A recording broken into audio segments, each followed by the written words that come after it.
ऐसे और मजेदार कार्टून वीडियो देखने के लिए रब्बी ठूंस को सब्सक्राइब करें। भरोसे का फल। हरिपुर की कहानी। हरिपुर नाम का एक बहुत सुंदर गांव था। गांव की प्राकृतिक सुंदरता के साथ साथ वहां के लोग भी बहुत अच्छे और सरल थे। सभी की जिंदगी खुशहाल थी।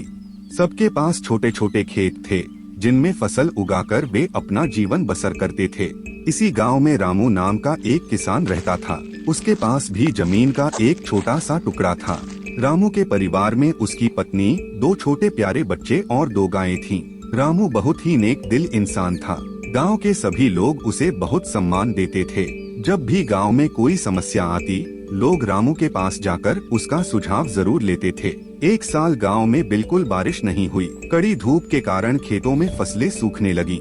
यह देखकर गांव वाले बहुत दुखी हो गए। उन्हें डर सताने लगा कि यदि बारिश नहीं हुई तो फसलों के साथ साथ पीने के पानी का भी संकट खड़ा हो जाएगा, क्योंकि नदियां भी सूखने लगी थीं।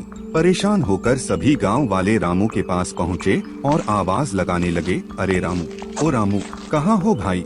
जरा बाहर आओ, हम सब तुमसे मिलने आए हैं। रामू घर से बाहर निकला और बोला, क्या हुआ भाइयों? आप सब आज मेरे घर आए हैं, सब कुशल तो है? कोई चिंता की बात है क्या? गांव वालों ने कहा, रामू, इस साल बारिश की एक बूंद भी नहीं गिरी। नदियां सूख रही हैं। अगर ऐसा ही रहा तो फसलें बर्बाद हो जाएंगी और हम भूखों मर जाएंगे। अब तुम ही बताओ हम क्या करें? दरअसल गांव वालों का रामू पर अटूट विश्वास था। रामू के पिता गांव के पुराने शिव मंदिर के पुजारी थे और रामू भी सच्चे मन से भगवान शंकर की सेवा करता था। गांव के लोग मानते थे कि रामू की प्रार्थना भगवान कभी खाली नहीं जाने देते। रामू ने धीरज बांधते हुए कहा, भाइयों, मेरे खेत भी सूख रहे हैं, पानी का कोई जरिया नजर नहीं आ रहा है, लेकिन हमें हिम्मत नहीं हारनी चाहिए। भगवान की मर्जी के बिना एक पत्ता भी नहीं हिलता। हम बस प्रार्थना कर सकते हैं। आप सब अभी घर जाइए, कल सुबह हम सब मिलकर मंदिर चलेंगे और महादेव से प्रार्थना करेंगे। रात को खाना खाते समय रामू की पत्नी ने चिंतित होकर कहा, जी, अब क्या होगा? अगर ऐसे ही चलता रहा तो बच्चे भूखे मर जाएंगे। पूरे गाँव का बुरा हाल है। रामू ने गहरी सांस ली और कहा, अरे पगली, मैं भी गांव वालों के लिए बहुत चिंतित हूँ, पर अभी सो जाते हैं, कल महादेव कोई न कोई रास्ता जरूर दिखाएंगे। उस रात जब रामू गहरी नींद में था तो उसके सपने में स्वयं भगवान शंकर आए। उन्होंने कहा, रामू, चिंता मत करो, जब तक मैं इस गांव में हूँ तब तक यहाँ कोई विपत्ति नहीं टिकेगी। कल सुबह जब सब लोग मंदिर आओगे तो मंदिर के ठीक पीछे तुम्हें एक छोटा सा पौधा दिखेगा। उस पौधे को लाकर अपनी जमीन में लगा देना और उसकी देखभाल करना। वह पौधा इस गांव में फिर से खुशहाली लेकर आएगा। सुबह उठते ही रामू ने यह बात अपनी पत्नी को बताई। फिर गांव वालों के साथ मंदिर पहुंचकर महादेव की पूजा अर्चना की।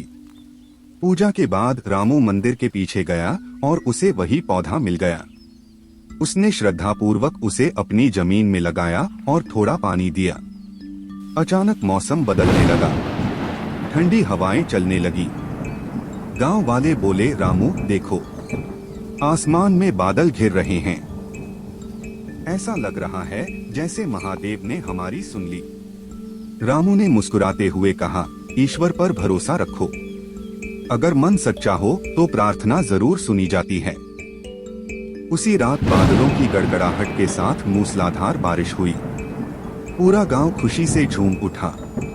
अगली सुबह सभी गांव वाले रामू के घर पहुंचे और खुशी से चिल्लाने लगे, रामू, देखो, बारिश हो गई, अब हमारी फसलें बच जाएंगी, अब हम भूखे नहीं मरेंगे। रामू ने हाथ जोड़कर कहा, यह सब महादेव की कृपा है। जीवन की सबसे बड़ी सच्चाई यही है कि कभी उम्मीद मत छोड़ो और ईश्वर पर अटूट विश्वास रखो। उस बारिश से गांव फिर से हरा भरा हो गया और हरिपुर के लोग फिर से अपनी खुशहाल जिंदगी बिताने लगे।